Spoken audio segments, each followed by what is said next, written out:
Start.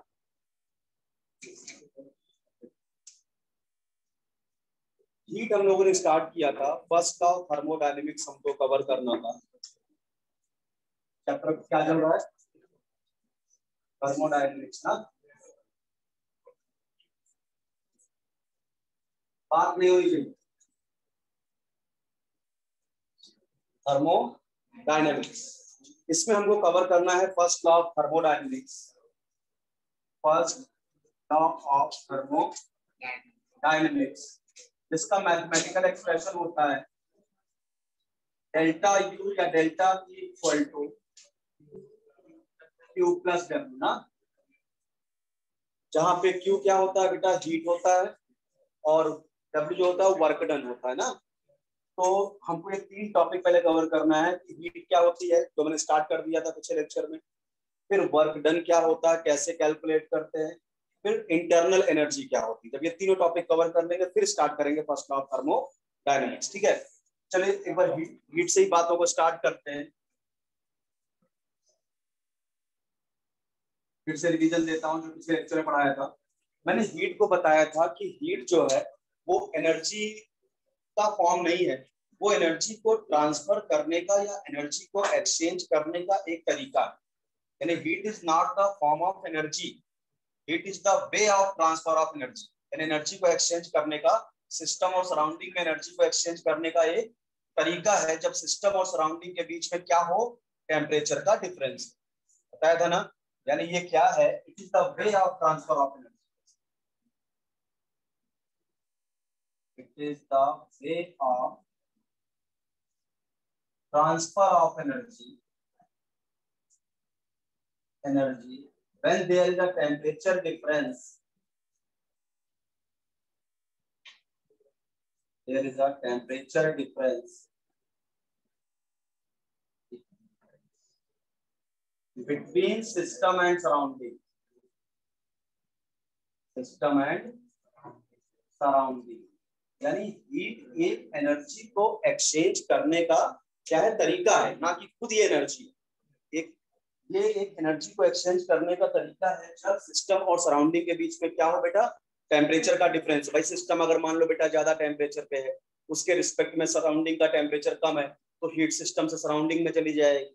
अगर surrounding की heat बहुत ज्यादा है, सिस्टम की हीट कम है, तो भाई हीट हमेशा hotter body to colder body move करती है ना। तो अगर सराउंडिंग की हीट ज्यादा है तो सराउंडिंग से कहाँ आ जाएगी? सिस्टम में आ जाएगी। बात समझ रहे हो?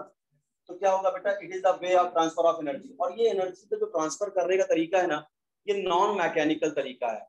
मैकेनिकल तरीका होता है वर्क डन, जहां आप फोर्स लगाते हो एनर्जी को ट्रांसफर करने के लिए। ठीक है, अच्छा अगर यूनिट की बात करूं बेटा हीट की, तो यूनिट ऑफ हीट की बात करूं तो ये होता है आपका जूल, है ना। बेसिकली जूल होता है, इसकी में जूल को किलो जूल में बदल सकते हो, कैलोरी में बदल दो, सब अलग कहानी है। ठीक है, जूल होता है।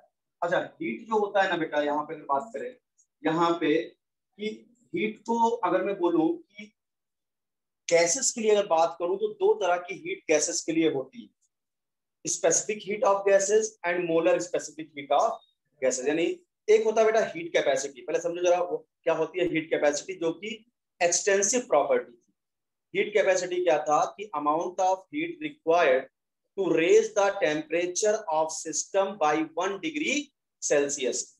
किसी भी सिस्टम के टेम्परेचर को 1 डिग्री सेल्सियस बढ़ाने के लिए जो हीट रिक्वायर्ड होती है उसको हीट कैपेसिटी बोलते हैं। अब देखो हीट कैपेसिटी मैंने कोई मास मेंशन नहीं किया कि वो सिस्टम 1 ग्राम का है कि 1 किलोग्राम का। बात समझ रहा ना। कोई भी सिस्टम हो, कितना बड़ा सिस्टम हो कितना छोटा सिस्टम हो, उसके टेम्परेचर को 1 डिग्री सेल्सियस बढ़ाने के लिए जो भी हीट की रिक्वायरमेंट होती है उसको क्या बोलते हैं? Heat capacity. बराबर। अब छोटा सिस्टम होगा तो हो सकता है उसके 1 डिग्री को हीट 1 डिग्री उसका हीट चेंज करने के लिए तुमको कम, तो मतलब 1 डिग्री टेम्परेचर चेंज करने तुमको कम हीट देना पड़े। और सिस्टम अगर बड़ा हो तो उसके टेम्परेचर को 1 डिग्री बढ़ाने के लिए तुमको ज्यादा हीट खर्च करनी पड़े। भाई मैं बोलूँ तुम 10 ml वाटर ले लो 25 डिग्री सेल्सियस का, तो उसको 26 में पहुंचाना है तुम्हें। और तुम 1 लीटर पानी ले लो, उसके 25 को 26 में पहुंचाना है, तो 1 लीटर पानी में आपको ज्यादा हीट देनी पड़ेगी ना उसके टेम्परेचर को 1 डिग्री बढ़ाने के लिए, जबकि 10 ml पानी में वो काम जल्दी हो जाएगा। ठीक, तो हीट कैपेसिटी सिस्टम की साइज पे डिपेंड करती है, इसलिए हीट कैपेसिटी एक्सपेंसिव प्रॉपर्टी होती है। अब यहाँ पे हम बात करते हैं specific heat capacities of gases.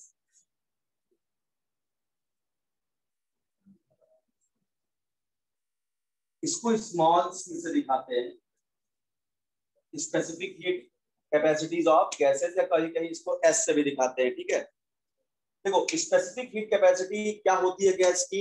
Amount of heat required to raise the temperature of 1 gram of a gas by 1 degree Celsius. 1 gram gas का टेम्परेचर 1 डिग्री सेल्सियस चेंज करने के लिए जो भी हीट रिक्वायर्ड होती है उसे क्या बोलते हैं? Specific heat. ध्यान रखिएगा। तो क्या होगा यहाँ पे? Amount of heat required to raise the temperature of 1 gram of gas, 1 gram of a gas by 1 degree Celsius, by 1 degree Celsius। 1 gram gas का टेम्परेचर 1 डिग्री सेल्सियस बढ़ाने के लिए जो भी हीट रिक्वायर्ड होती है उसे क्या बोलते हैं? Specific heat. तो अगर मैं फॉर्मूला बनाऊं बेटा specific heat capacity of gas, तो स्मॉल सी है, ध्यान रखेंगे। क्या होगा? Q upon M into delta T. Q upon M into delta T. अब आप खुद बताओ बेटा, Q क्या है? हीट। मुझे कितने ग्राम का टेम्परेचर 1 डिग्री सेल्सियस बढ़ाना है? 1 ग्राम। अगर मैं मास की जगह 1 ग्राम रख दूं और टेम्परेचर कितना चेंज करना है? Degree Celsius. तो क्या C इक्वल टू Q नहीं आ गया क्या? इक्वल टू Q, क्योंकि क्या है? ये क्या? Heat capacity. अब डेफिनेशन समझ लो यहाँ से कि amount of heat required to raise the temperature of 1 gram. मैंने मास क्या कर दिया? 1 ग्राम। कितना चेंज किया टेम्परेचर? 1 degree Celsius. इसका जो हीट रिक्वायर्ड है उसी को तो स्पेसिफिक हीट। बात समझ में आ रहा है क्या? 1 ग्राम सिस्टम का टेम्परेचर या 1 ग्राम गैस का टेम्परेचर 1 डिग्री सेल्सियस बढ़ाने के लिए जो भी हीट रिक्वायर्ड होती है उसे क्या बोलेंगे? Specific heat. अब बात आती है कि क्या स्पेसिफिक हीट का रेंज क्या होता होगा गैस के लिए? यानी 1 ग्राम गैस के टेम्परेचर को 1 डिग्री सेल्सियस चेंज करने के लिए जो हीट रिक्वायर्ड है उसकी लिमिट क्या हो सकती है? उसकी लिमिट के लिए दो प्रोसेस को पकड़ते हैं, एक आइसोथर्मल प्रोसेस, दूसरा एडियाबैटिक प्रोसेस। ठीक है, तो अगर हम आइसोथर्मल प्रोसेस की लिए बात करें बेटा, आइसोथर्मल प्रोसेस के लिए बात करें तो एक बात समझिए, आइसोथर्मल में क्या टेम्परेचर का चेंज 0 होता है? आइसोथर्मल में बेटा डेल्टा टी क्या होता है? 0। मैंने पिछले लेक्चर में बताया था टाइप्स ऑफ प्रोसेस। इसका मतलब अगर समझो मैं स्पेसिफिक हीट की बात करूं तो Q upon M into delta T, है ना? और अगर मैं डेल्टा टी यहाँ पे 0 कर दूं तो Q upon M into 0, 1/0 something infinite. इसका मतलब स्पेसिफिक हीट कितना हो गया? इंफिनिटी। और आइसोथर्मल प्रोसेस ना। और अगर मैं एडियाबैटिक प्रोसेस की बात करूं, एडियाबैटिक प्रोसेस, याद करो बेटा एडियाबैटिक प्रोसेस में Q की वैल्यू ही 0 होती है ना। ना सिस्टम सराउंडिंग से किसी भी तरह से इंटरैक्ट नहीं होता, ना तो सिस्टम सराउंडिंग को हीट देता है ना ही सराउंडिंग से हीट लेता है, क्योंकि बाउंड्री जो होती है परफेक्टली इंसुलेटेड होती है, एडियाबैटिक बाउंड्री होती है वहां पे। तो क्या करेंगे यहाँ, अगर C को निकालेंगे तो Q upon M into delta T. अब भाई इस प्रोसेस में क्या होगा? Q ही 0 होगा। तो अगर बेटे यहाँ मैं 0 रख दूंगा तो 0 अपॉन समथिंग यानी 0 बराबर। इसका मतलब जो गैस की स्पेसिफिक हीट कैपेसिटीज होती है उनका जो रेंज होता है बेटा वो 0 टू इन्फिनिटी कुछ भी हो सकता है। 0 टू इन्फिनिटी कुछ भी हो सकता है। इतनी बात समझ में आ गई? चलिए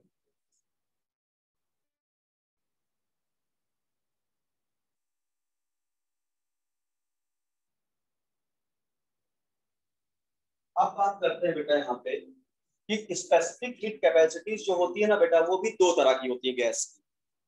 वो एक डिफाइन होती है कांस्टेंट वॉल्यूम पे, एक डिफाइन होती है कांस्टेंट प्रेशर पे। यानी अगर यहाँ पे बात करें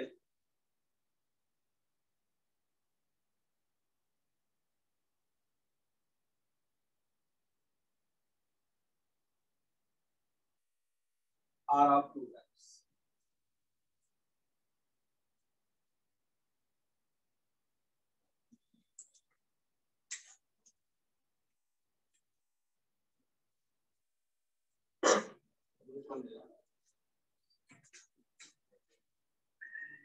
सुनो, specific heat capacity of gases are of two type, दो तरह से डिफाइन होती है। क्या करना है, बार बार भेजू यारी दोस्त की क्लास मत दिखाया कर बेटा, मैं बार बार मैं मत कर दिया क्या।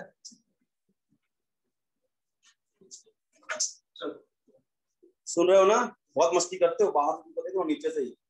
हाँ, तो वो मोबाइल में क्या क्या दिखाते हो। और बात करने के लिए तुम्हारा ही हाथ है, शक्ल रहना मत, खराब हो जाओगे तुम लोग आगे बेटा। हाँ सही कह रहे हो, अभी तुम्हारे साथ ले आता हूँ उसको। नहीं वो मेरे राडार में है, टेंशन मत लो, राडार में है, किस दिन पिटेगा। At constant volume at constant pressure,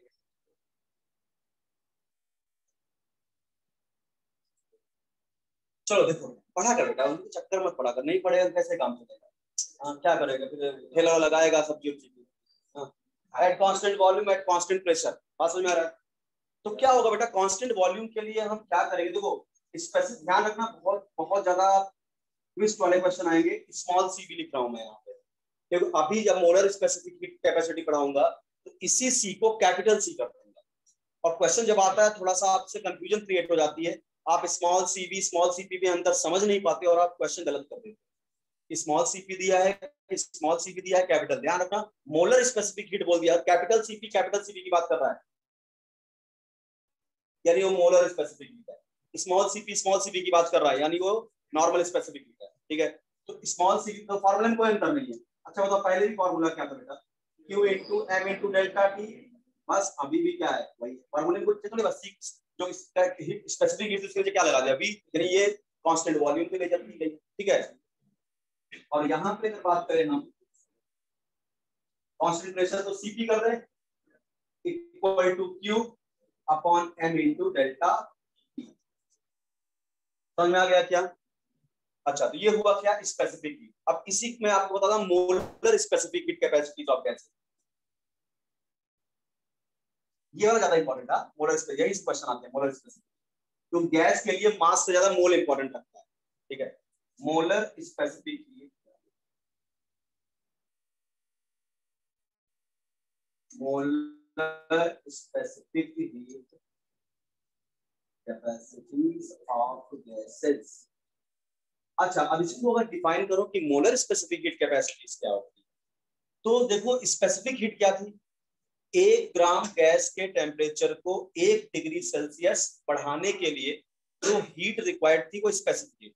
बस यहाँ 1 ग्राम हटा के 1 मोल बोल दो, 1 मोल गैस का टेम्परेचर 1 डिग्री सेल्सियस बढ़ाने के लिए जो भी हीट रिक्वायर्ड होगी उसको मोलर स्पेसिफिक हीट।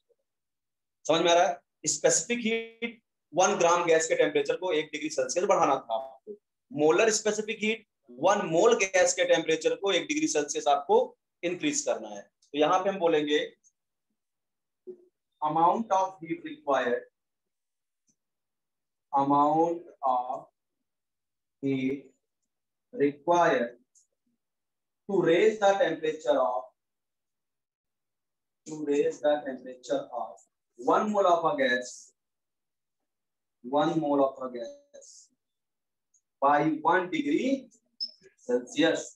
1 मोल गैस का टेम्परेचर 1 डिग्री सेल्सियस इंक्रीज करने के लिए जो भी हीट रिक्वायर्ड होती है क्या बोलते हैं हम, molar specific heat capacity of gas. और इसको हम कैपिटल सी से रिप्रेजेंट करते हैं, capital C equal to Q, देखो बिल्कुल फॉर्मूला सेम है, यहाँ मास था यहाँ मोल कर दो इनटू डेल्टा टी। समझ में आ गया होगा, ठीक है, यहाँ मास था वहां में क्या कर दिया, मोल कर दिया। ठीक है, अब ये भी दो तरह से डिफाइन होती है, एक कांस्टेंट वॉल्यूम पे, एक कांस्टेंट प्रेशर पे।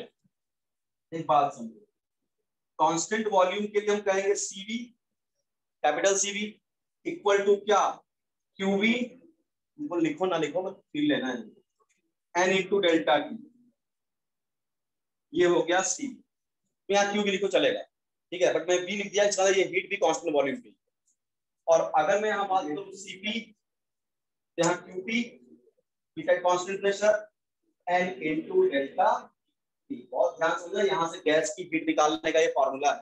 ठीक है, अगर मैं गैस की हीट बोलूं या तो उसका फॉर्मूला NCV डेल्टा टी होगा या तो उसका फॉर्मूला NCP डेल्टा टी होगा। डिपेंड करेगा हीट कांस्टेंट वॉल्यूम पे एब्जॉर्ब हो रही है या कांस्टेंट प्रेशर पे एब्जॉर्ब हो रही है। इसका मतलब मैं बोलूं यहाँ पे, ये बहुत इंपॉर्टेंट फॉर्मूला है, तो नहीं याद रखोगे चलेगा, बट ये इंटरेस्टिंग है। देखो जरा, अगर मैं यहाँ से Q निकालूं, अगर पूछ कभी कभी पूछ रहे थे क्वेश्चन, जब आप न्यूमेरिकल सॉल्व करोगे ना कॉम्पिटिटिव एग्जामिनेशन के, तो आप बोलेंगे calculate heat at constant volume.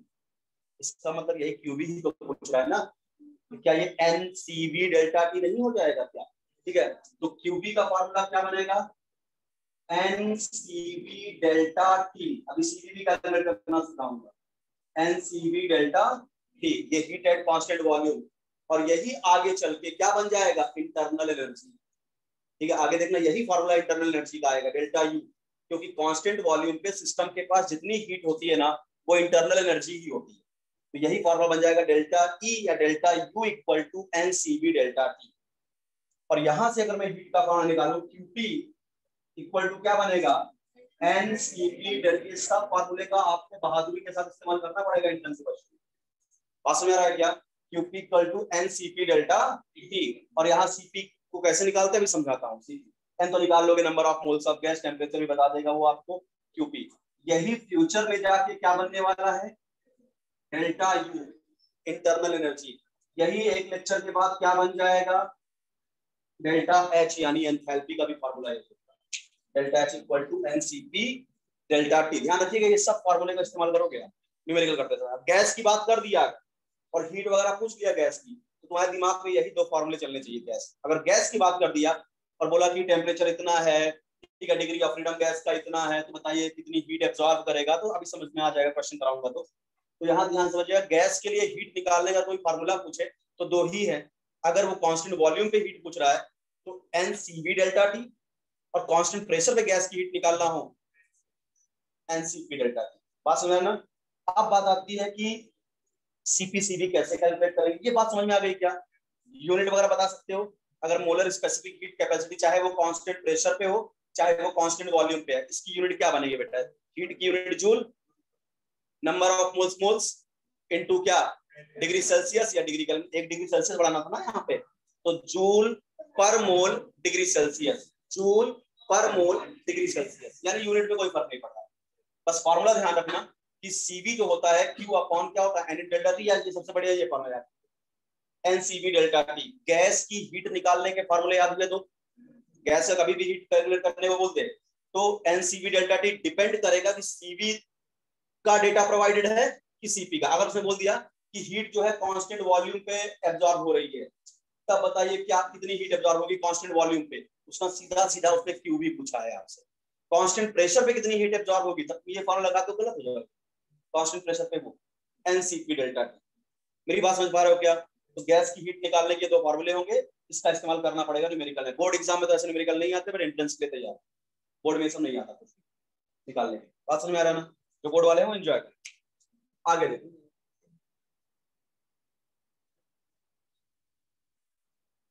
अब आगे देखो बेटा, एक बात समझो, एक रिलेशन होता है CP और CV में, उसको भी ध्यान रखना है हमको। डेरिवेशन अब हमारे लेवल पे नहीं है, शायद फिजिक्स में आप इसका डेरिवेशन भी करो, जब फिजिक्स का थर्मो पढ़ो।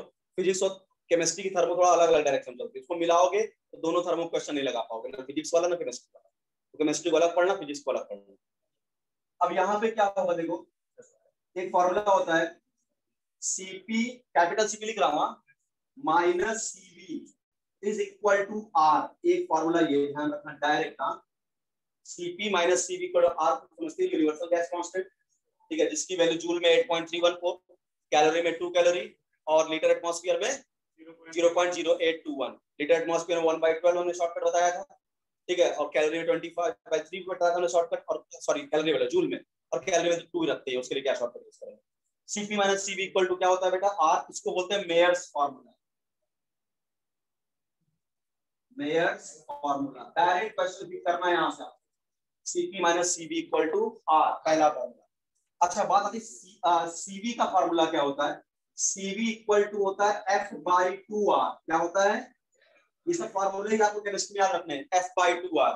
बात सोचिए सर, F क्या है? F को बोलते हैं डिग्री ऑफ फ्रीडम। F को क्या बोलते हैं? Degree of freedom. जो आज के लेक्चर में, नहीं तो शाम को जब मिलूंगा तो समझाऊंगा, जब इंटरनल एनर्जी पढ़ाऊंगा तो कैसे डिग्री ऑफ फ्रीडम निकालते हैं। अभी के लिए आपको डेटा याद करना पड़ेगा कि मोनो एटॉमिक गैस का डिग्री ऑफ फ्रीडम होता है 3, डाई एटॉमिक गैस का डिग्री ऑफ फ्रीडम होता है 5 और पॉली एटॉमिक गैस का डिग्री ऑफ फ्रीडम होता है आपका 6। डेटा याद रखिए, ये सब कुछ इंट्रेंस ले चल रहा है। बोर्ड वाले जितना पढ़ा दिया हीट होता क्या है और ये फार्मूले इतना ध्यान रखो बस, बाकी अभी इंट्रेंस वाले ध्यान दे कैसे निकाले जाते हैं। ठीक है, CV इक्वल टू क्या होता है बेटा, F/2R, where F is called degree of freedom. ये क्या होता है शाम के लेक्चर में आपको समझ में आ जाएगा, डिग्री ऑफ फ्रीडम। ठीक है, जब आपको पढ़ाऊंगा law of equipartition of energy, तो डिग्री ऑफ फ्रीडम समझ में आ रहा है। इसके लिए 3 डेटा याद रखने हैं आपको बेटा, कि जो मोनो एटॉमिक गैसेस होते हैं, जो मोनो एटॉमिक गैसेस होते हैं, जैसे आपका हीलियम हो गया, नियॉन हो गया, आर्गन हो गया, क्रिप्टन हो गया, ज़ेनॉन, ये सब। ठीक है, इनके लिए डिग्री ऑफ फ्रीडम की वैल्यू होती है क्या, 3। F की वैल्यू क्या होती है, 3। जितने भी डाई एटॉमिक गैसेस होते हैं, डाई एटॉमिक गैसेस, जैसे आपका O2 आ गया, N2 आ गया, Cl2 आ गया, Br2 आ गया, तो इनको तो लिक्विड होता था आपका, और क्या हो सकता है H2 हो गया, ये सब जो गैसेस है ना, इनके लिए डिग्री ऑफ फ्रीडम होता है 5। हाँ, इवनिंग के लेक्चर को समझ में आ गया 5 क्यों होता है। ठीक है, ये डिग्री ऑफ फ्रीडम 5 ही क्यों नहीं है, 6 क्यों नहीं आते। ठीक है, बात करेंगे।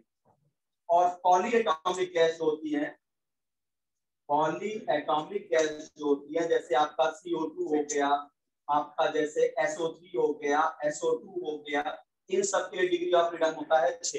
ये डेटा भी याद रखोगे तो काम चल जाएगा तुम्हारा। ठीक है, कि मोनो एटॉमिक गैस का degree of freedom 3, diatomic के लिए 5 और पॉली एटॉमिक के लिए 6। अब साफ साफ दिख जाएगा कि कौन सी गैस की बात कर रहा है। अगर वो हाइड्रोजन गैस की बात करेगा तो अगर हीट निकालने की बात करेगा CV के लिए फॉर्मूला लगाओगे, और हाइड्रोजन गैस के लिए क्या होता है F की वैल्यू 5/2R।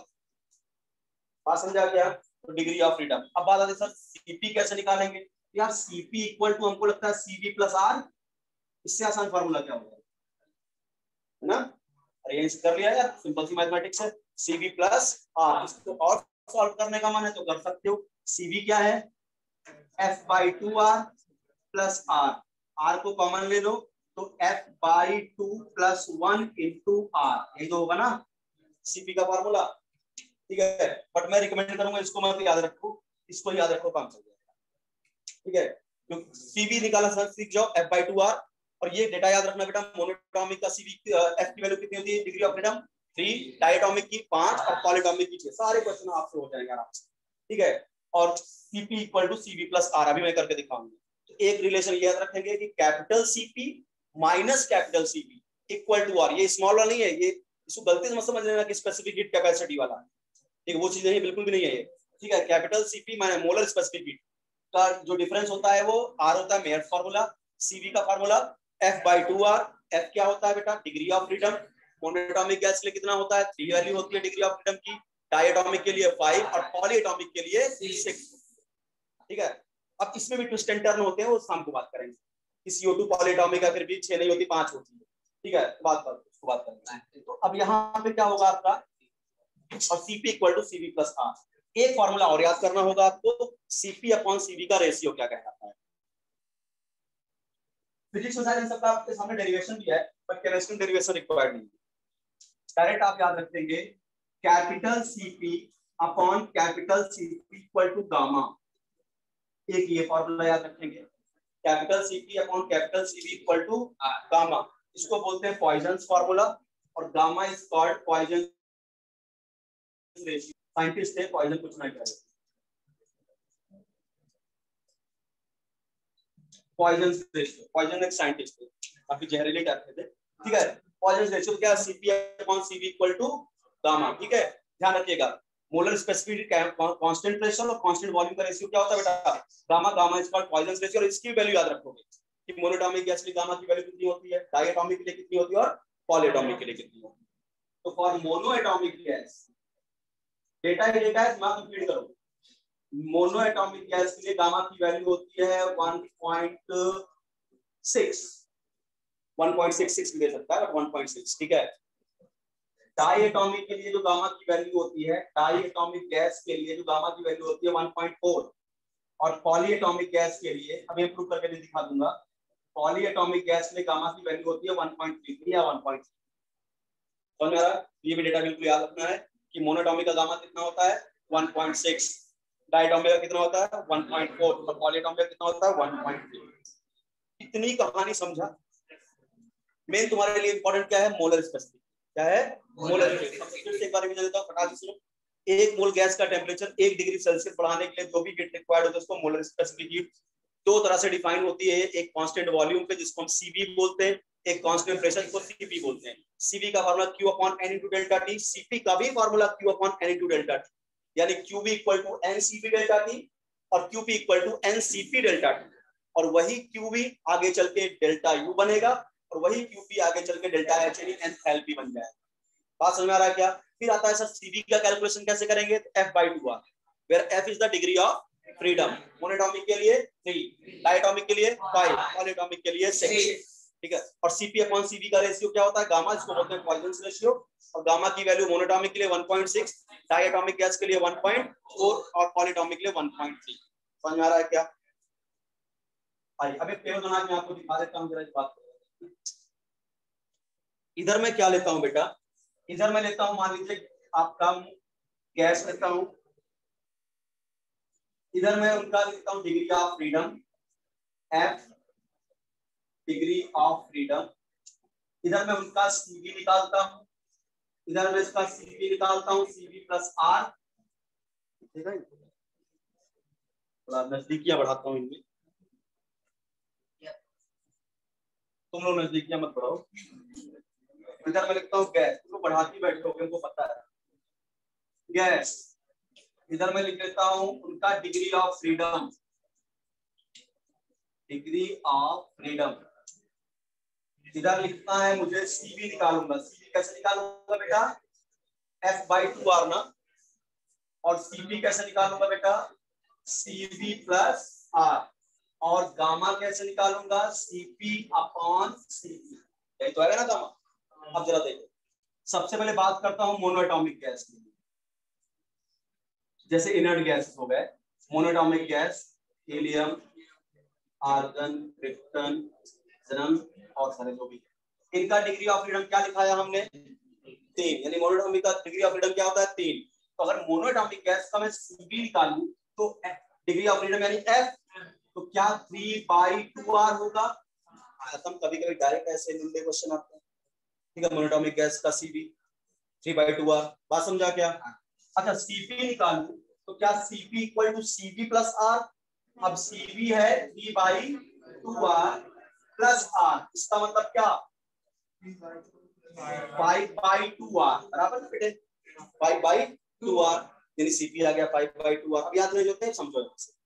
अच्छा गामा निकालते हैं, सीपी अपॉन सीवी, सीपी कितना आया 5/2R, ये कितना आया है सीवी 3/2R, सॉल्व करके देख लो आएगा 1.6। समझ ना क्या आएगा 1.6। आइए डायटोमिक की बात करें।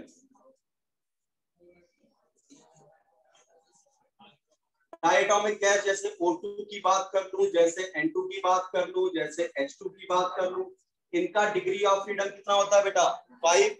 तो अगर मैं इनका CV निकालूं तो F/2R यानी 5/2R, इनका CV हो गया। अगर इनका CP काउंट करूं तो CV प्लस R, CV कितना निकाले हो 5/2R प्लस R यानी 7/2R, ये हो गया इनका CP बराबर। और अगर मैं गामा निकालूं इसका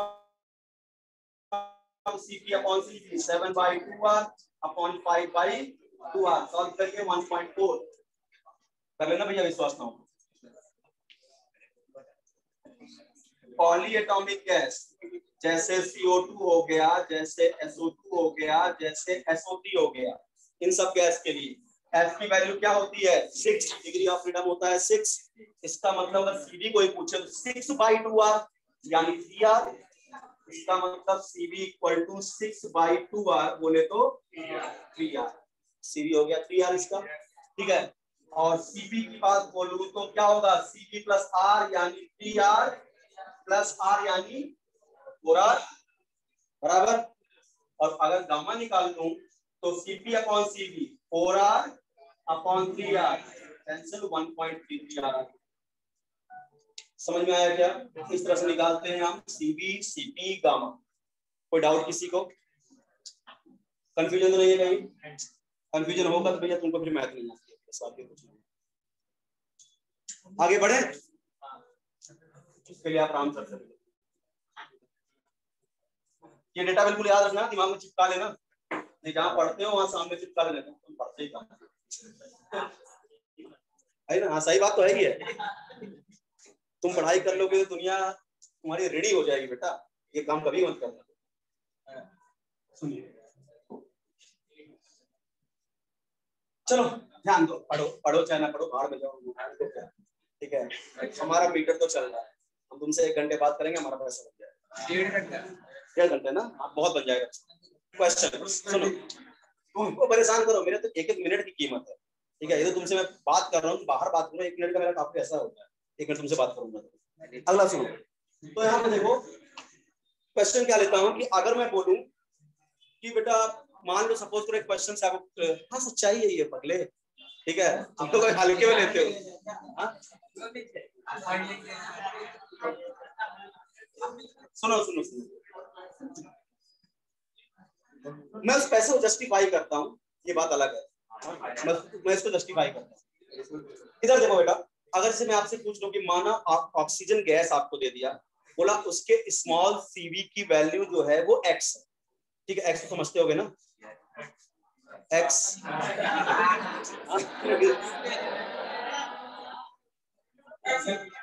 value of small Cv x। अब यहाँ से कंसेप्ट बनेगा, सुनो, x से चक्कर मत पड़ो, यहाँ से कंसेप्ट समझो। The value of Cv for O2 is x, then find, बहुत ध्यान समझने का, then find, यहाँ से कंसेप्ट समझ में आएगा, वैल्यू ऑफ कैपिटल Cv। अब यहाँ से पकड़ना कंसेप्ट को, ठीक है? क्या बोल रहा है कि अगर स्मॉल Cv ऑक्सीजन गैस के लिए अगर स्मॉल Cv की वैल्यू क्या है, x है, तो कैपिटल Cv की वैल्यू क्या होगी? ऑप्शन दे रहा हूं, पहला x ही रहेगी, ये तो 100% है, x नहीं रहेगा, ठीक है? समझ गया? x upon 32 times of x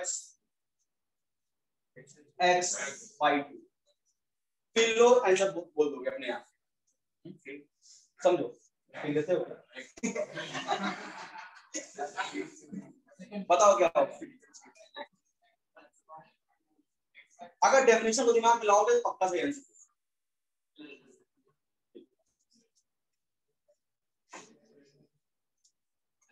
बोलो, कौन बोला? यस, क्यों? रीजन बता दो। नंबर ऑफ पॉसिबल मास पर मोलर मास करेंगे। यस एग्जैक्टली, देखो यहाँ पे क्या है, एप्रिशिएट करना चाहिए। अच्छा देखो, इधर देखो बेटा, it's the value of Cv और O2, मेरी बात सुनो, ध्यान दो ध्यान दो ध्यान दो, आप लोग भी समझो, ठीक है? तुम्हारा दिमाग उतना क्यों नहीं चल पाया, सोचो, कचरा भरा है। It's the value of Cv for O2 is x, ठीक है? अगर स्मॉल Cv की वैल्यू क्या है, x, ठीक है? वो क्वेश्चन सोचा तुमने, सिर्फ x को सोचा, इसलिए तुम परेशान, उसकी x नहीं होगी इसलिए आंसर, ठीक है? इफ द वैल्यू, सही बोल रहा हूं ना? x क्या है, Cv क्या होता है बेटा, 1 ग्राम। मेरी बात सुनो बेटा, तुम लोग को अगर थोड़ा सा उस अगर प्लेटफॉर्म पे ले जाऊंगा तो फिर मैं इस प्लेटफॉर्म पे आ ही नहीं सकता पढ़ाने। आप सब उसी की बात करो, ठीक है? सुबह सुबह छेड़ दियो, दिन भर याद आए।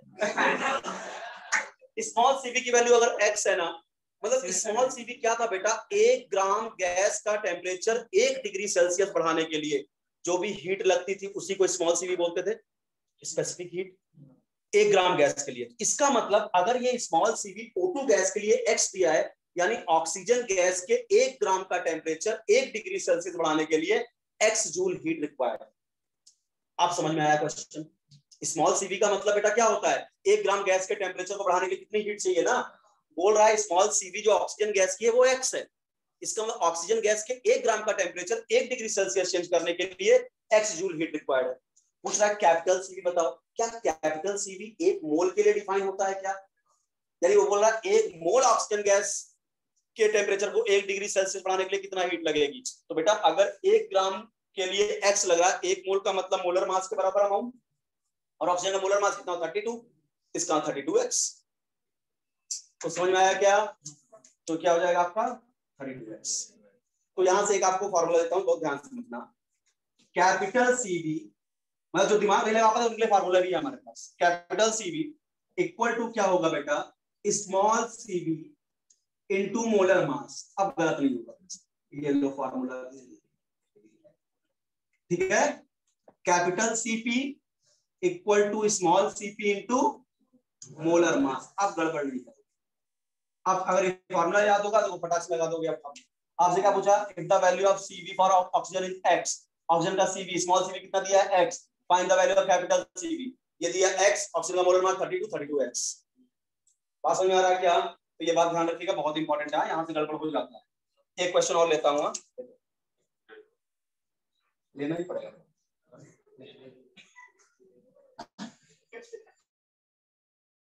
हम नहीं ले पाएंगे, तुम कुछ नहीं ले पाओगे, बुक करो, ठीक है। आइए, capital C minus capital CV, the value of, अच्छे से लिखता हूं, ये नीट में आया हुआ क्वेश्चन था। The value of small CP minus small CP. देखो हम बोल रहे हैं, उसने बोला नहीं भाई, लेटर लिखा रहेगा, तुमको क्या बोलेगा क्या कि इसको तो स्मॉल मानो, वो छोटा छोटा लिखेगा। और जो एक्चुअली क्या, जिसको स्पेसिफिक हीट और मोलर हीट जो नहीं पढ़ा होगा ढंग से, वो हर सीपी सीवी को कैपिटल सीपी और कैपिटल सीवी ही मानता है, ठीक है। The value of small CP minus small CV for nitrogen gas N2 gas, NEET में आया हुआ क्वेश्चन है। पहला ऑप्शन दिया उसने R, दूसरा R/28, तीसरा 28R, चौथा 14R, ठीक है। ये question, the value of CP minus CV is equal to. अब देखो जो बच्चे कुछ नहीं पढ़ के जाएंगे उनका, क्योंकि सबको याद रहता है CP minus CV equal to R, तो उनका फेवरेट आंसर होगा आर, जबकि आर गलत, क्योंकि ये कैपिटल सीपी है ही नहीं। अगर कैपिटल सीवी होता बेटा, capital CP minus capital CV होता तो आर को मार देते यहाँ पे। ये स्मॉल दिया है, एक बात दिमाग लगाओ बेटा, अपने को नो डाउट पता है capital CP minus capital CV equal to क्या होता है बेटे, आर। क्या कैपिटल सीपी को मैं स्मॉल सीपी इनटू मोलर मास लिख सकता हूं? अब ये भी बताया था थोड़ी देर पहले। और कैपिटल सीवी को स्मॉल सीवी इनटू मोलर मास लिख सकता हूं, इज इक्वल टू आर कर सकता हूं। यहां से अगर मोलर मास कॉमन ले लूं तो small CP minus small CV is equal to क्या होगा, R. So small CP minus small CV, R upon molar mass, R upon nitrogen का मोलर मास होता 28, आर अपॉन 28, चमकता हुआ आंसर आर अपॉन 28। बात समझा क्या? इस तरह से सॉल्व करते हैं क्वेश्चन को। आइए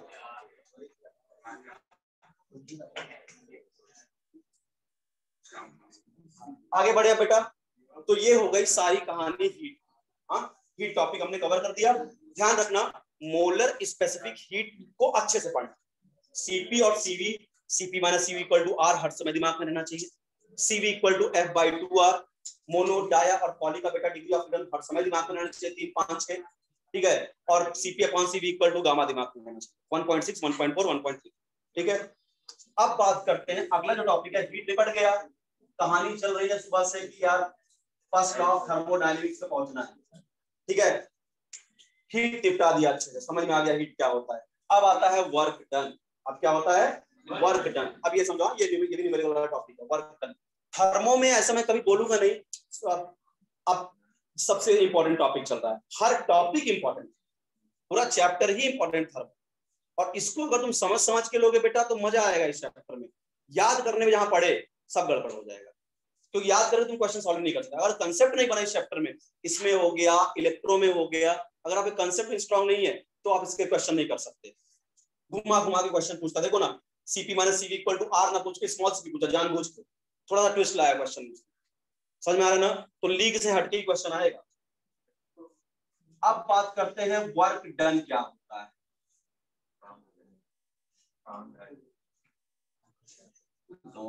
ठीक है,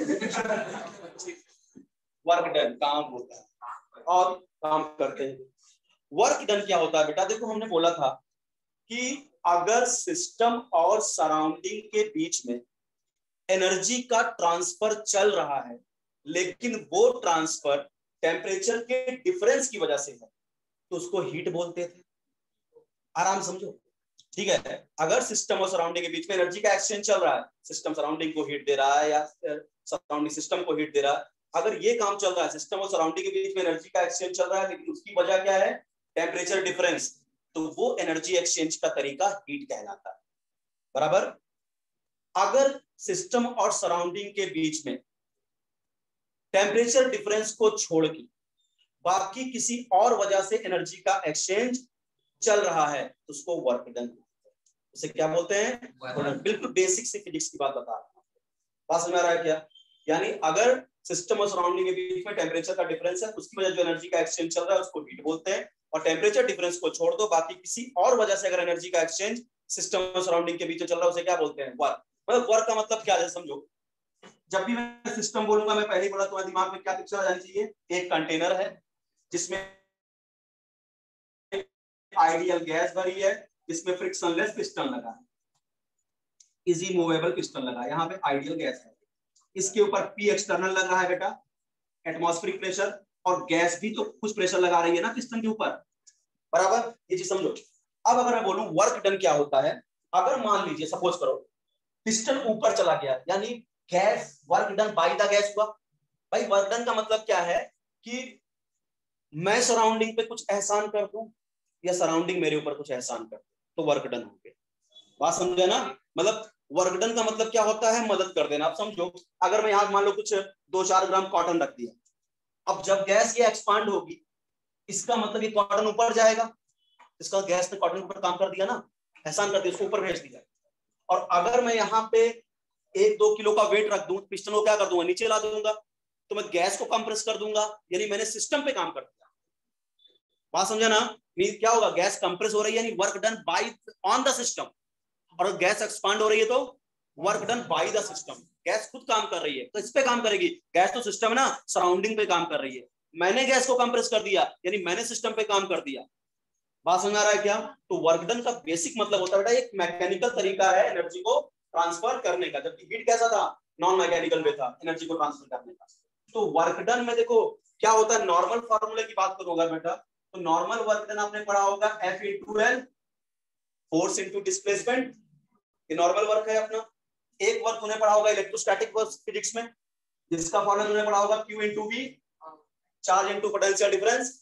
ठीक है, ये को है इलेक्ट्रोस्टैटिक वर्क। एक होता है ग्रेविटेशनल वर्क, जिसका फॉर्मूला पढ़ा होगा mgh, है ना, ग्रेविटेशनल वर्क। एक स्प्रिंग वर्क पढ़ा होगा, जिसका फॉर्मूला होता है हाफ kh स्क्वायर, ये स्प्रिंग वर्क।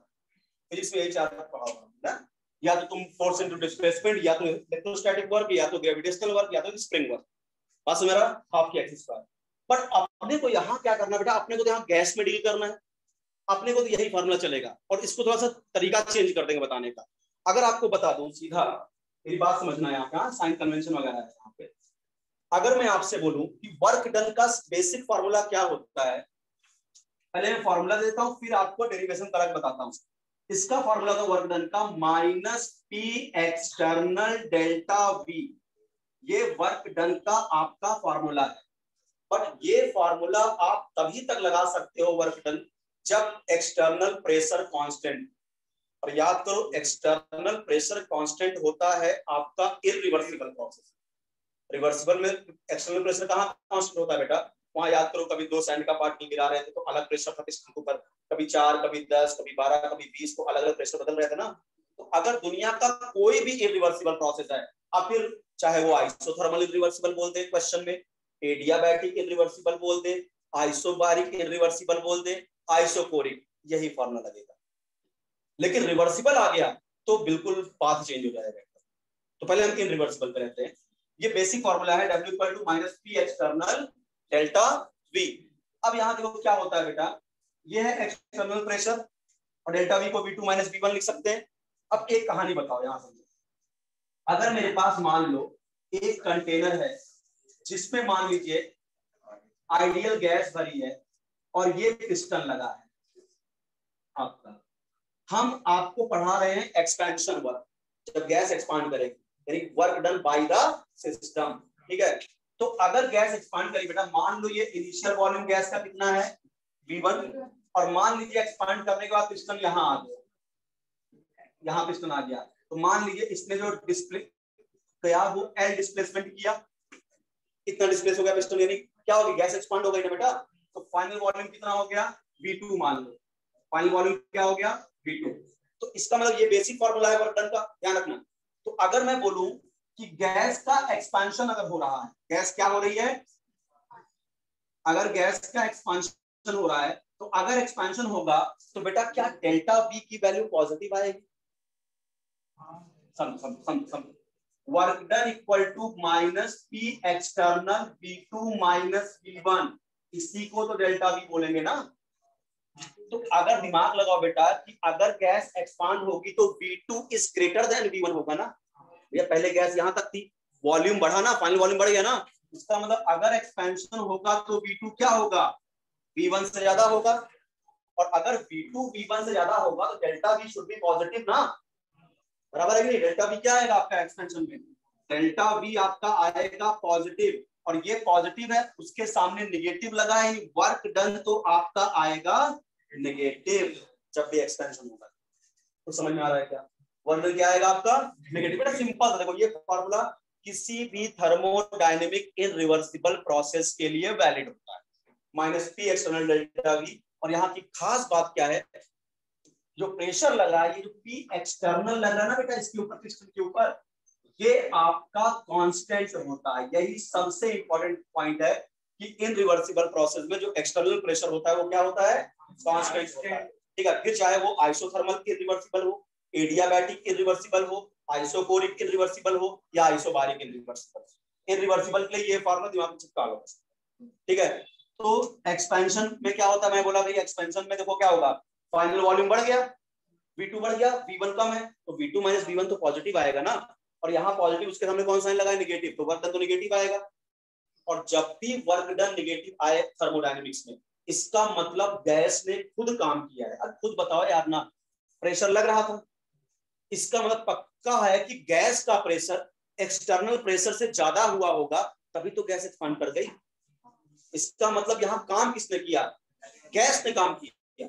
इसका मतलब इसको वर्क डन जब भी नेगेटिव है, इसको बोलते हैं work done by the system. क्या बोलते हैं, work done by the system. यहाँ सिस्टम खुद काम कर रहा है, और जब सिस्टम खुद काम करेगा तो उसकी एनर्जी डिक्रीज होगी और माइनस आएगी। बात समझा क्या, तो work done by the system. अगर मैं बोलूं बेटा कंप्रेशन कर रहा हूं गैस को, अगर मैं कंप्रेस कर रहा हूं, तो मान लो ये पहले ये वॉल्यूम V1 रहा होगा, दिमाग लगाओ, जब कंप्रेशन पहले पिस्टन आप यहां मान लो, दबा के पिस्टन को मैं नीचे ले आया, तो क्या होगा, V2 कम हो गया होगा। तो V2 और कम हो गया होगा तो V2 माइनस V1 क्या आएगा, नेगेटिव, और नेगेटिव के सामने नेगेटिव यानी पॉजिटिव, वर्क डन पॉजिटिव आ गया। समझ में आ रहा है क्या, ठीक है। तो और कंप्रेशन होगा तो V1 ज्यादा होगा किससे, V2 से। अब इसको मत आना लगी सर यहाँ कहाँ जाता, ये तो एक्सपेंशन का केस पड़ा रहा था ना। अगर कंप्रेशन होता तो पिस्टन तो पहले यहाँ होता था ना, तो इसको हम क्या मानते V1, जब पिस्टन नीचे आया ये क्या मानते V2, तो V1 ज्यादा होगा V2 से। तो अगर V1 ज्यादा होगा तो मैं V2 माइनस V1 करूंगा तो नेगेटिव साइन आएगा ना डेल्टा V का। तो इसका मतलब डेल्टा V क्या होगा, नेगेटिव, और नेगेटिव के सामने नेगेटिव, पॉजिटिव, यानी वर्क डन आ गया आपका पॉजिटिव। और वर्क डन पॉजिटिव का मतलब work done on the system. ध्यान रखिएगा, पूछते हैं यहाँ, work done on the system, work done on the system. अब जब तुम यही फिजिक्स पढ़ोगे ना, तो फिजिक्स वाले ये माइनस साइन ही नहीं लगाएंगे, वहां पे सिंपल चलता है P डेल्टा V। ठीक है, केमिस्ट्री में IUPAC साइन कन्वेंशन चलता है, भैया अगर सिस्टम काम कर रहा है ना तो वर्क डन नेगेटिव है। जैसे गैस एक्सपांड हो रही है तो गैस खुद ऊपर जा रही है अगेंस्ट एटमॉस्फेरिक प्रेशर, तो work done by the system हो रहा है, और सिस्टम काम करेगा तो सिस्टम की एनर्जी डिक्रीज होगी, इसलिए साइन नेगेटिव देते हैं केमिस्ट्री में। और work done on the system, हम पिस्टन को दबा रहे हैं तो गैस कंप्रेस हो रही है, इसका मतलब इसको मतलब work done on the system, और ये हमेशा पॉजिटिव। क्वेश्चन करते समय इसको आपको ध्यान रखना होगा इन सब बातों को, ठीक है। अब देखो इतनी बात समझ में आ गई, अब ये डेरिवेशन भी कर देता हूँ, ये कैसे आया होगा फॉर्मूला, ये भी दिखा देता हूँ आपको। इतनी बात बेटा ध्यान रखना, देखो अब यहीं पे आपको मैं डेरिवेशन कर देता हूँ, चलो इसी फॉर्मूला डेरिवेट कर देता हूँ। एक बात बताओ बेटा, नॉर्मल वर्क का फॉर्मूला होता है फोर्स इनटू डिस्प्लेसमेंट, यही होता है वर्क डन, ठीक है। अच्छा, क्योंकि यहाँ गैस एक्सपांड कर रही है, देखो यहाँ पे जब आप मेरा नोट्स खोलोगे तो मैं किसको पढ़ाया हूँ, work done during expansion of gas, इसको एक्सपेंशन वर्क भी बोलते हैं, या इसको प्रेशर वॉल्यूम वर्क भी बोलते हैं, या इसको पीवी वर्क भी बोलते हैं। यानी क्वेश्चन में कुछ भी पूछेगा, कैलकुलेट पीवी वर्क यानी ये फॉर्मूला, कैलकुलेट एक्सपेंशन वर्क यानी ये फॉर्मूला, प्रेशर वॉल्यूम वर्क ये फॉर्मूला। बात समझ आ रहा है क्या? तो अब देखो जरा, फोर्स इनटू डिस्प्लेसमेंट। अच्छा बेटा, प्रेशर जो होता है क्या फोर्स पर यूनिट एरिया होता है, बराबर? तो इसका मतलब यहाँ force into pressure into area कर सकता हूं क्या? इसको उठा के यहां रख दो, pressure into area into length, area into length volume होता है क्या, बराबर ना? इसका मतलब W इक्वल टू क्या, P dV या P डेल्टा V, चलो dV कर देता हूं, P dV। अगर मान लिया कि यहाँ पे स्मॉल डिस्प्लेसमेंट क्या हो रहा है, dl, तो वर्क भी क्या आएगा, dW, ठीक है। तो क्या हो जाएगा, P external dV, area into length क्या हो गया, वॉल्यूम, P इनटू dV।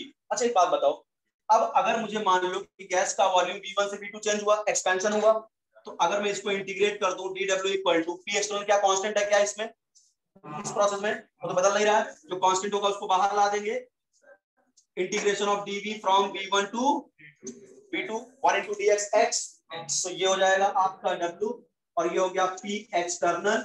अच्छा 1 into dV क्या होगा, V, और क्या होगा आपका V1 और V2, upper limit minus lower limit, तो क्या हो जाएगा P external V2 minus V1, और इसी को लिखते हैं P एक्सटर्नल डेल्टा V। ये हो गया डेरिवेशन। बात समझ में आ रहा है क्या, P एक्सटर्नल डेल्टा V आ गया फॉर्मूला। अब बोलो सर माइनस और माइनस साइन या माइनस साइन, अब बोलो सर माइनस क्यों रखा, उसका भी रीजन देखा। क्या वर्क का फॉर्मूला Fs cos थीटा होता है क्या, बराबर? एक बात बताओ, थोड़ा फिजिक्स चलती रहेगी बार बार।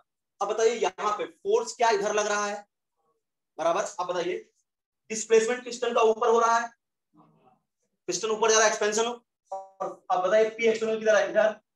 तो फोर्स और डिस्प्लेसमेंट की जो डायरेक्शन है 180 है क्या, cos 180 कितना होता है, -1, इसलिए माइनस P एक्सटर्नल डेल्टा।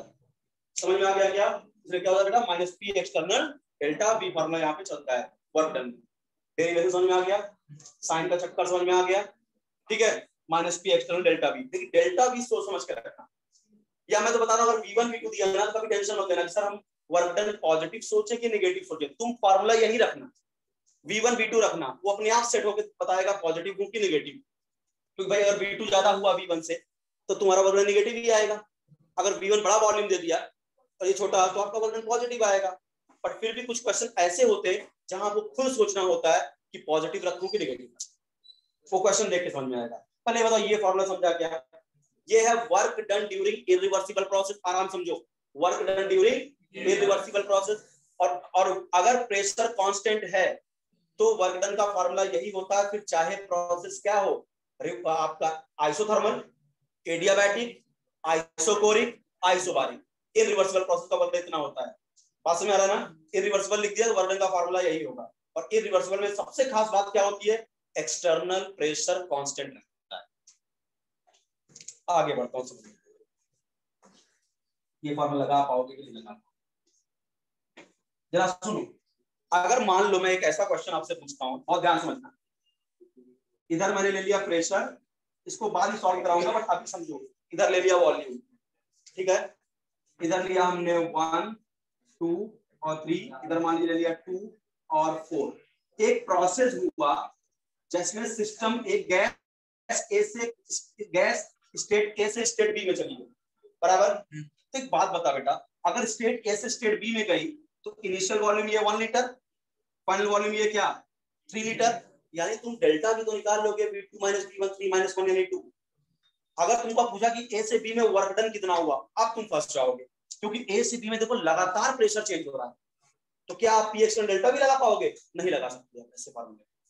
बात समझा क्या, यानी पी डेल्टा भी तभी लगता है माइनस पी डेल्टा भी जब प्रेशर क्या हो कांस्टेंट। अब बात आ रही देखो सर ए से बी जा रहा हूं, आपसे वर्क डन पूछ लिया, अब ए से बी जाने का वर्क डन पूछने का मतलब है कि यार ए से बी में लगातार प्रेशर चेंज हो रहा है, लगातार प्रेशर चेंज हो रहा है, तो ये फॉर्मूला वैलिड नहीं होगा। यानी तब क्या होगा, एक बात समझो, W इक्वल टू क्या हो जाएगा, माइनस पी डीवी का इंटीग्रेशन V1 से V2। ये किसी भी प्रोसेस के लिए सही होता है। अब तुम्हारा P जब इरिवर्सिबल करते थे ये क्या हो जाता था, कांस्टेंट, इसको बाहर ले लिया। अब भाई नहीं है, नहीं बाहर लूंगा, कुछ और करूंगा बाद में इसके साथ। बात समझ आ रहा है क्या? तो ये हो गया, ये सबसे बेसिक फॉर्मूला जो सब जगह लगता है। अब इसी से हमने ये फॉर्मूला बनाया है, क्योंकि इरिवर्सिबल में क्या था, एक्सटर्नल प्रेशर कांस्टेंट था, उसको हमने क्या कर लिया था, बाहर कर लिया था। ठीक है, अब ऐसे क्वेश्चन में कैसे डील करेंगे उसको भी हम आपको बताते हैं। थोड़ा रुक जाओ, ग्राफ वाले क्वेश्चन कराते हैं। अब एक आध क्वेश्चन इसको वर्क डन कर देते हैं पहले।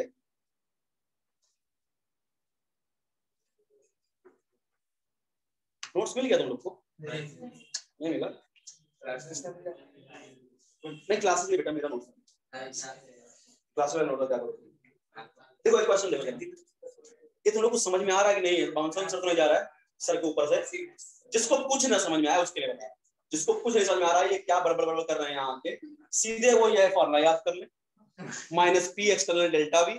और एक चीज दिमाग में सेट कर ले, दुनिया में कोई भी इरिवर्सिबल प्रोसेस बोल दे, फिर चाहे वो आइसोथर्मल इरिवर्सिबल का वर्क डन बोले, adiabatic irreversible, isochoric irreversible, isobaric, तुम्हारे लिए यही बात समझा ना, पी डेल्टा वी।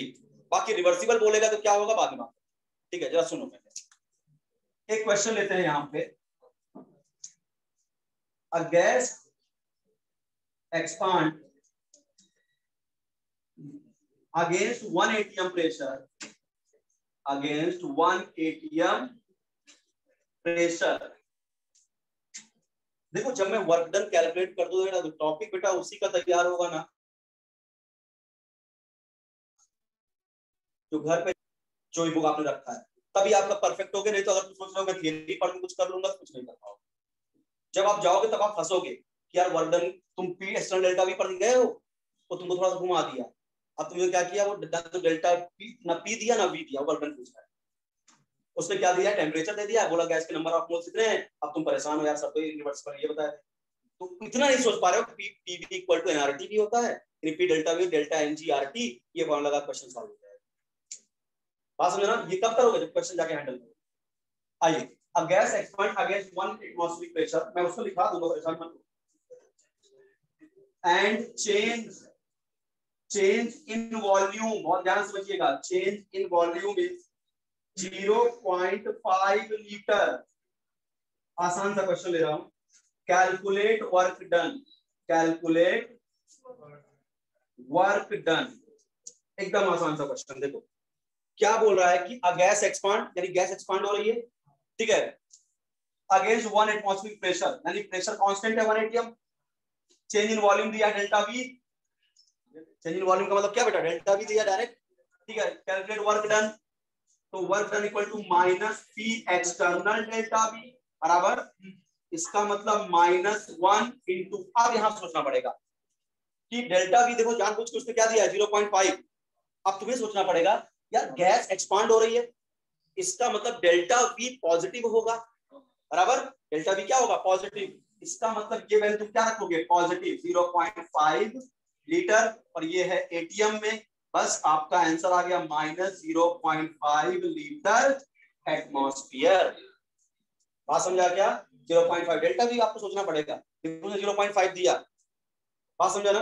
हाँ देखो, जो कुछ भी नहीं सोचता उसका भी आंसर सही हो जाता डायरेक्ट, लेकिन अगर यही कंप्रेस होता और यही दिया होता तो तुम डायरेक्ट गलत हो जाता। कंप्रेस होने का मतलब डेल्टा वी निगेटिव हो रहा है, गैस कंप्रेस हो रही है यानी वॉल्यूम घट रहा है, तो डेल्टा वी निगेटिव से पहले लिखा दिया, ठीक है, एक्सपांड हो रहा है तो डेल्टा वी हमेशा पॉजिटिव रखना।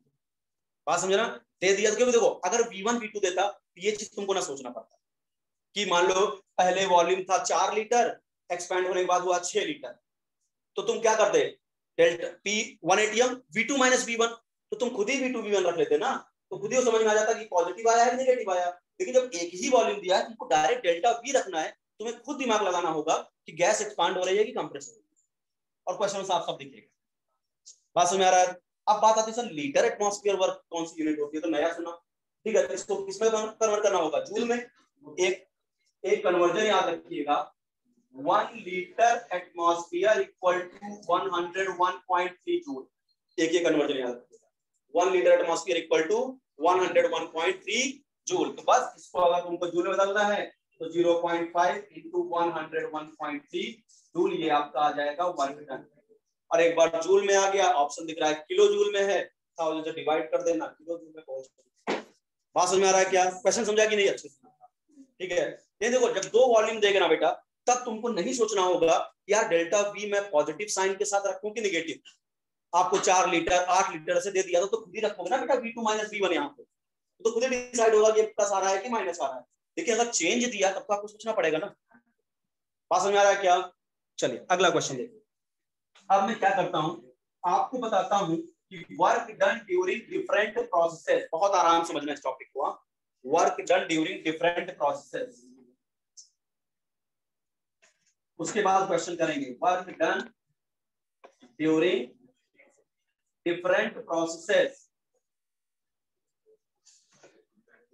जैसा मैं बता रहा हूं ना वैसे अगर समझोगे ना तो कभी भी क्वेश्चन गलत नहीं होगा तुम्हारा। Work done during different processes, सबसे पहले मैं बात कर रहा हूं during irreversible process. During irreversible process, irreversible process, बहुत ध्यान समझना। कोई भी इरिवर्सिबल प्रोसेस हो, फिर प्रोसेस कैसा भी हो, isothermal, isobaric, isochoric, adiabatic, irreversible दिख गया तो वर्क डन का फॉर्मूला तुम्हारे दिमाग में पी एक्सटर्नल डेल्टा वी ही चलना चाहिए।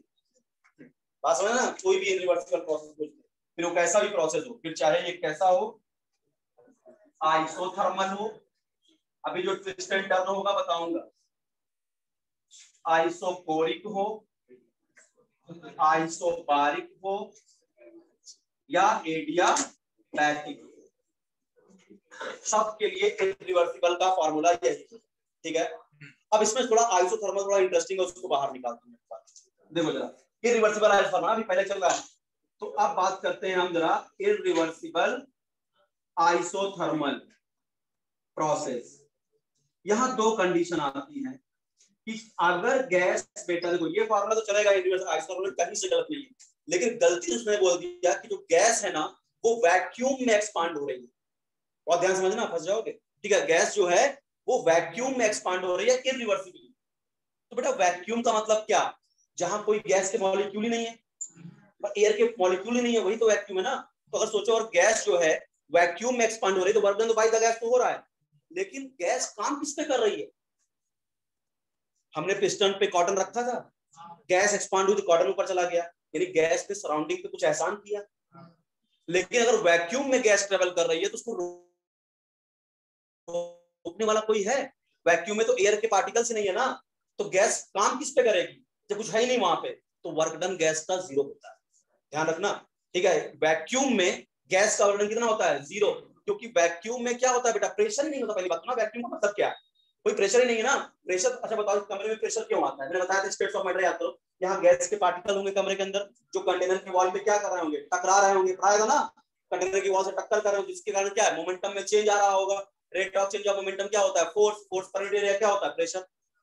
तो अगर वैक्यूम में गैस जा रही है, वैक्यूम में तो गैस के पार्टिकल ही नहीं है ना, तो वहां प्रेशर ही नहीं है, और जब प्रेशर ही नहीं है तो खत्म, 0 हो गया ना वर्क डन। ऐसा ही समझ लो, इसको बोलते हैं फ्री एक्सपेंशन। इसको क्या बोलते हैं? फ्री एक्सपेंशन, मतलब गैस को कोई रोकने वाला है ही नहीं, अपने आप फैले जा रही है गैस। और जब भी ध्यान रखना बेटा, जब भी गैस एक्सपांड करती है ना, गैस कूल होती है। जब भी गैस एक्सपांड होती है क्या होता है? कूलिंग होती है। जब भी गैस का एक्सपेंशन होता है क्या होता है? कूलिंग। जैसे आप कभी देखिए, आप डीओ वगैरह अपने बॉडी में डालते हो तो आपको ठंडा लगता हो, क्योंकि गैस आपके बॉडी में आके एक्सपांड हो रही है। बार बार शॉप में जाती हो, जब आप हेयर कट लेने, तभी वो पानी डालता होगा स्प्रे से, वो भी आपको ठंडा लगता है। क्यों? क्योंकि मॉलिक्यूल क्या हो रहे हैं? फैल रहे हैं, एक्सपांड हो रहे हैं। तो जब भी एक्सपेंशन होता है तो कूलिंग होती है। बात समझ में आ रहा है क्या? तो आप समझिएगा, तो आइसोथर्मल, इनरिवर्सिबल आइसोथर्मल में अगर गैस एक्सपांड हो रही है वैक्यूम में, गैस एक्सपांड इन वैक्यूम, तो पहली बात तो वैक्यूम में क्या होता है? प्रेशर ही 0 होता है, क्योंकि वैक्यूम का मतलब वहां कुछ नहीं है। जब कुछ एयर के पार्टिकल्स ही नहीं है तो उस चैम्बर का कुछ प्रेशर ही नहीं होगा ना। भाई चैम्बर का, भाई यहाँ पे ऑक्सीजन के मॉलिक्यूल टहल रहे हैं, नाइट्रोजन के मॉलिक्यूल टहल रहे हैं, CO2 के मॉलिक्यूल कमरे में वो कंटेनर की वॉल से यानी आपके इस रूम की दीवार से टकरा रहे हैं, जिससे प्रेशर जनरेट कर रहे हैं बाहर। अब वैक्यूम का मतलब यहाँ कुछ है ही नहीं, सब कुछ को निकाल के बाहर कर दिया। तो अगर गैस जब एक्सपांड हो रही है तो इसका मतलब सराउंडिंग में कुछ है ही नहीं जिससे खिलाफ बेचारी काम करे, कुछ एहसान कर ही नहीं पा रही, कुछ बस पहले चली जा रही है, ठीक है। और विदाउट किसी रुकावट, क्योंकि कोई है ही नहीं उसको रोकने वाला एक्सपेंशन को।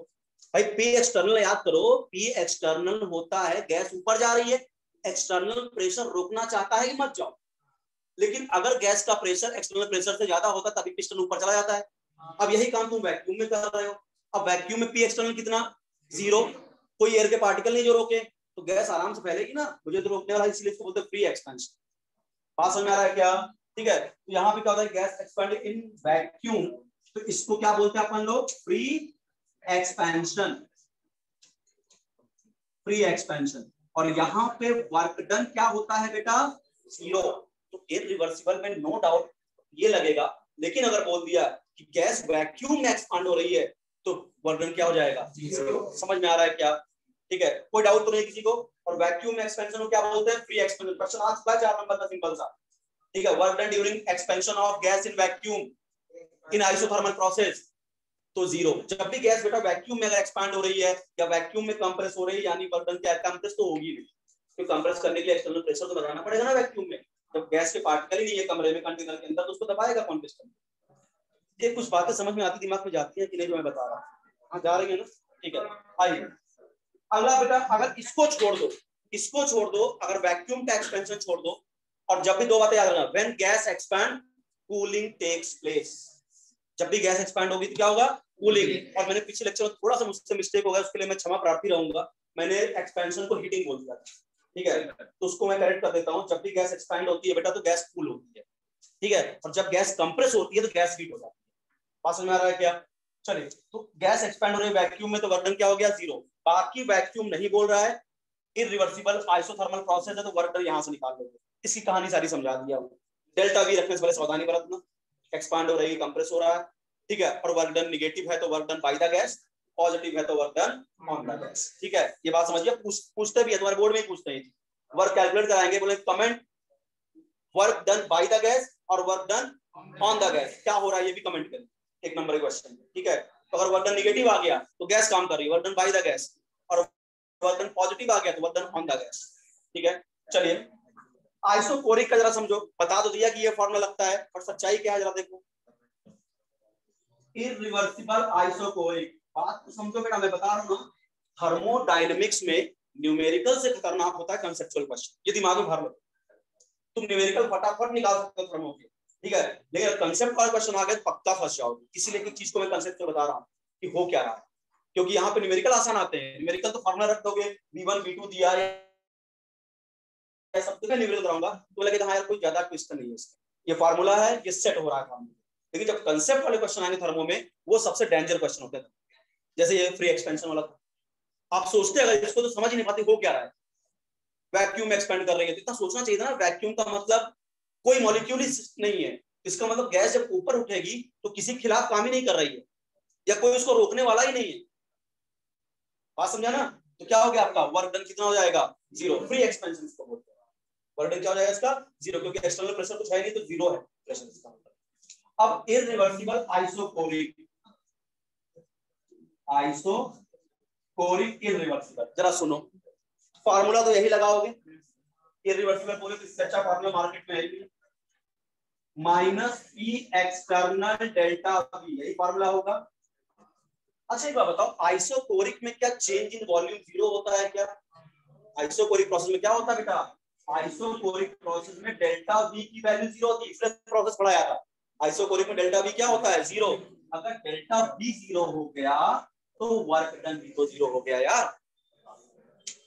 बात समझा क्या? इसका मतलब इरिवर्सिबल आइसोकोरिक में वर्क डन क्या हो जाएगा, 0। हालांकि तो रिवर्सिबल में भी 0 होगा, क्योंकि वॉल्यूम तो कांस्टेंट दोनों जगह है।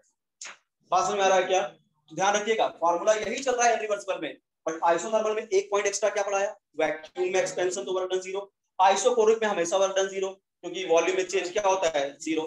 आइसोबारिक में सोचना ही नहीं है, आइसोबारिक का मतलब पी एक्सटर्नल कांस्टेंट, इससे खूबसूरत फार्मूला क्या होगा उसके लिए, कांस्टेंट प्रेशर ही है, ठीक है। एडियाबैटिक इरिवर्सिबल, यही फॉर्मूला चलेगा। कौन सा एडियाबैटिक प्रेशर कांस्टेंट नहीं रहता, वहां से क्यू से मतलब है ना, यहाँ क्यू है ही नहीं, ये फॉर्मूला हर इरिवर्सिबल प्रोसेस में चलेगा। इतनी कहानी समझ में आई।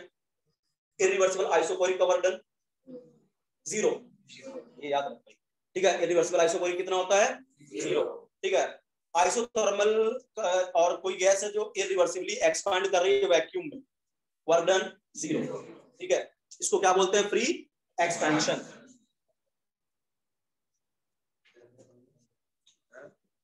अगला समझो। अब अगर मैं बताऊं कि कभी कभी क्या होता है बेटा, आपको एक केमिकल रिएक्शन दे देते हैं और आपको टेम्परेचर दे देंगे और बोलेंगे जरा इसका वर्क डन निकाल दो केमिकल रिएक्शन का। जैसे एग्जांपल मैं आपको बताऊं, सपोज आपसे ऐसे दे दिया PCl5 gas gives PCl3 gas, reversible reaction होती है, और Cl2 गैस, ऐसे केमिकल रिएक्शन दे देगा आपको। टेम्परेचर वगैरह बाकायदे बता देगा कि 25 है, 28 है, 30 है, खुद बताएगा, ठीक है। और बोलेगा किस केमिकल रिएक्शन का वर्क डन बता। तो केमिकल रिएक्शन के वर्क डन के लिए वही फॉर्मूला लगाएंगे, W = P external delta V। अच्छा एक बात बताओ, PV = क्या nRT होता है क्या? भाई ना तुमको इस क्वेश्चन में प्रेशर दिया, ना तुमको वॉल्यूम बता रहा है, तो कैसे वर्क डन निकालेंगे? ना वॉल्यूम बताया इस केमिकल रिएक्शन में कितना वॉल्यूम में चेंज आया, ना प्रेशर बताया, तो क्या करेंगे हम? PV = nRT लगा दें, क्योंकि PV nRT के बराबर होता है। इसका मतलब क्या मैं P डेल्टा V को डेल्टा NGRT लिख सकता हूं क्या? अरे PV = nRT, तो P delta V = delta NGRT, तो डेल्टा R क्यों नहीं लिखे? डेल्टा R क्या होगा, तो कांस्टेंट वैल्यू है ना। बात समझा क्या? और यहाँ डेल्टा टी होता है क्योंकि टी दिया रहेगा आपको, मैं समझा देता हूँ आपको। तो यहाँ फॉर्मूला जो बनेगा माइनस डेल्टा NGRT, और डेल्टा NG को समझ लो क्या निकालो। डेल्टा NG क्या होता है, number of moles of gaseous product minus number of moles of gaseous reactant.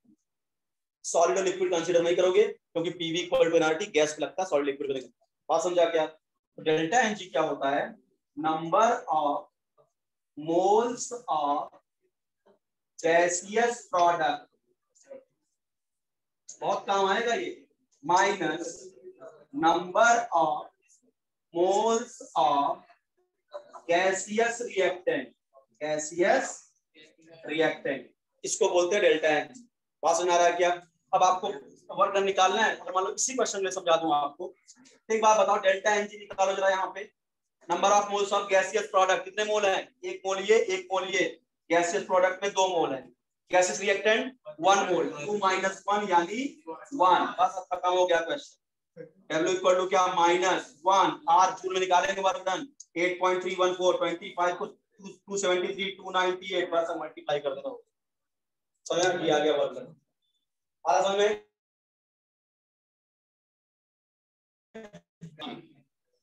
और माइनस लगे रहे तुम मत सोचना, क्योंकि यहाँ तुम सोच भी नहीं पाओगे गैस एक्सपैंड हो रही है या कंप्रेस हो रही है।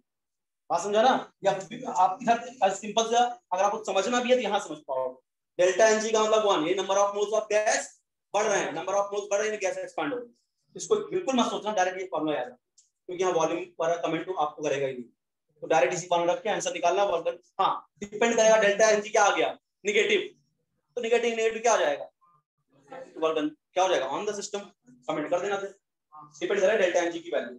कुछ समझ में आ रहा है? Work done. चलिए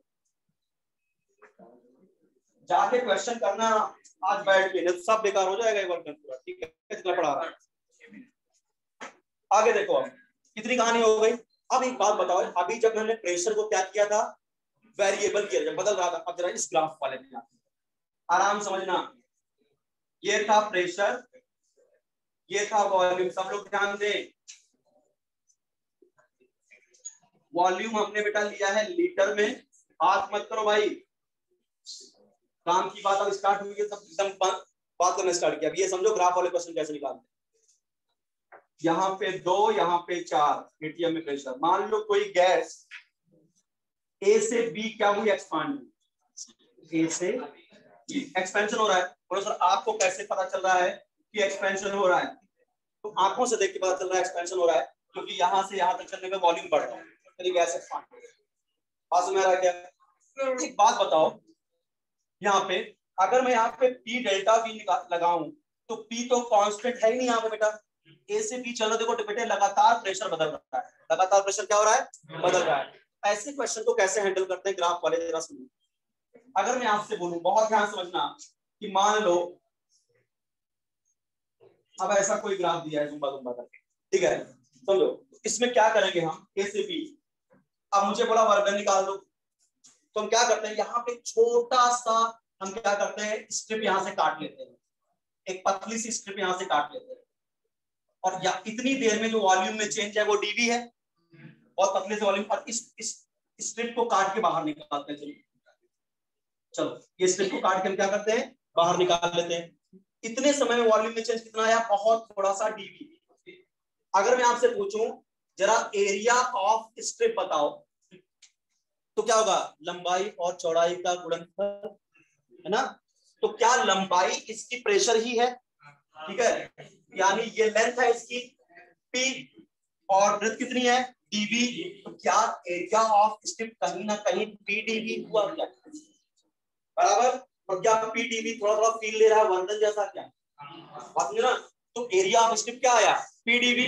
अब कहानी क्या होगा, इंटीग्रेट कर दो P1 से P2, बराबर। प्रेशर कांस्टेंट नहीं है, इसके लिए कुछ टर्म लाएंगे, एनआरटी बाई बी करके कर लेंगे। इसका मतलब एक बात सुनिए, पीवी ग्राफ के अंदर जो एरिया अंडर कर्व होता है वही वर्क डन होता है। मेरी बात समझ पा रहे हो क्या? In PV graph area under curve is work done. PV graph में जो एरिया अंडर कर्व होता है वही वर्क डन होता है। भैया ये एरिया अंडर कर्व ही तो है, मैथ पढ़ा है, एरिया अंडर कर्व निकालना जानते हो, इंटीग्रेशन ऑफ y dx या इंटीग्रेशन ऑफ x dy। सुनो जरा, मान लो सपोज करो बेटा, मुझे यहाँ y दिया, यहाँ x दिया, मान लो मुझे एक ऐसा ग्राफ दे दिया, सिस्टम ए से बी पे गया, समझो जरा सब। यहाँ पे मान लीजिए इसकी x1 वैल्यू दिया, इसकी x2। तो अगर मुझे एरिया अंडर कर्व का मतलब ये एरिया निकालना होगा, एरिया अंडर कर्व। तो जो एरिया अंडर कर्व का फॉर्मूला होता है, एरिया अंडर कर्व का इंटीग्रेशन ऑफ y dx, कब, जब x की लिमिट हमें पता हो, बराबर, जब हमें x की लिमिट पता हो। अगर मान लो इसी ग्राफ को हम ऐसे समझिएगा, अच्छे अच्छे क्वेश्चन आते हैं, y और x ऐसा ग्राफ दिया, ठीक है। अब ये देखिए, हमको ये दिया y1, ये दिया y2। अब मुझे अगर एरिया अंडर कर्व निकालना है, तो जो एरिया अंडर कर्व आएगा, एरिया अंडर कर्व, वो इंटीग्रेशन ऑफ x dy, क्योंकि इस बार y की लिमिट प्रोवाइडेड है।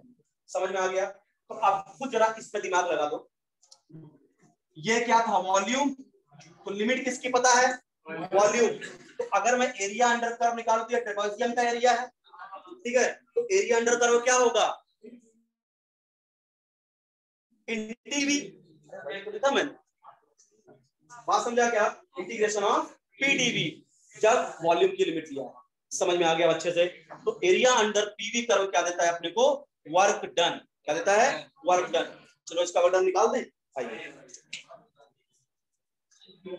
तो इसका मतलब ए बी जो है वो क्या है बेटा, एक ट्रेपेजियम, और ट्रेपेजियम का एरिया कैसे निकालते हो, work done equal to area under curve. और ट्रेपेजियम क्या होता है, ट्रेपेजियम का एरिया, ये एरिया क्या होता है, half into sum of parallel side, sum of length of parallel side. इसका मतलब क्या, ये क्या है 2, ये क्या है आपका 4 ना, ये इनटू क्या, डिस्टेंस बिटवीन दिस इनटू 2, 2 से 2 कट गया, 4 और 2 6, आ गया वर्क डन 6। खत्म। समझ में आ रहा है क्या, ये आ गया आपका क्या, work done. Area under curve क्या देता है, वर्क डन।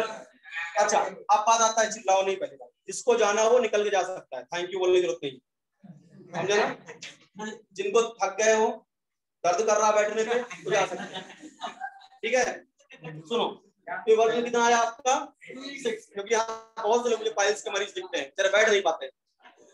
अब बताओ ये पॉजिटिव या नेगेटिव सोच बताना, ये वर्क पॉजिटिव आएगा नेगेटिव आएगा। एरो को ध्यान देना, एरो को ध्यान देना। ए से बी जा रहा है प्रोसेस, क्या इस प्रोसेस में वॉल्यूम बढ़ रहा है लगातार, 1 लीटर से 3 लीटर। वॉल्यूम का बढ़ना नहीं, एक्सपेंशन, एक्सपेंशन का work done by the gas, bye the gas का मतलब निगेटिव। समझा? क्या है मतलब निगेटिव? वो मत करे आप, पढ़ाने भी नहीं देते आप सच। आइए एक आध क्वेश्चन और कर लेते हैं, ध्यान दीजिए। अरे यार बेटा ये बस 2 क्वेश्चन कराऊंगा, उसको कर लो, उसके बाद शाम को पढ़ाऊंगा रिवर्सिबल वर्क, ठीक है? चलेगा? नो नो तो जाओ। एक्चुअली क्या ना, इस कोविड ने तुम लोग को बिगाड़ दिया। अब तक तुम बिल्कुल परिचित हो जाते कि यार 3-3 साढ़े 3 घंटा ये लोग पढ़ाते हैं एक साथ।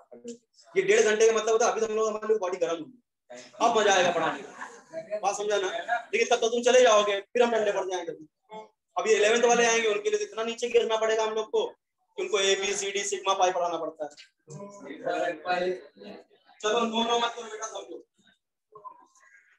जिसको कहीं जाना हो जा सकता है, मतलब लेक्चर खत्म हो चुका है, अगर आपको जाने का मन हो आप जा सकते हैं, ठीक है? शोर नहीं मचाओ जब तक मैं पढ़ाऊंगा। आपको जाना है तो आप जाइए, बट डिस्टर्ब मत करिए कि हमको जाना है चुपचाप खोलिए और निकल। मुझे पढ़ा, जिनको पढ़ना हो बैठे रहे, इसको तो बिल्कुल नहीं पढ़ना है। क्वेश्चन समझो यार। A B C D, ये कोई प्रोसेस हो रहा है, ध्यान समझो। A से B, B से C, C से D, D से A।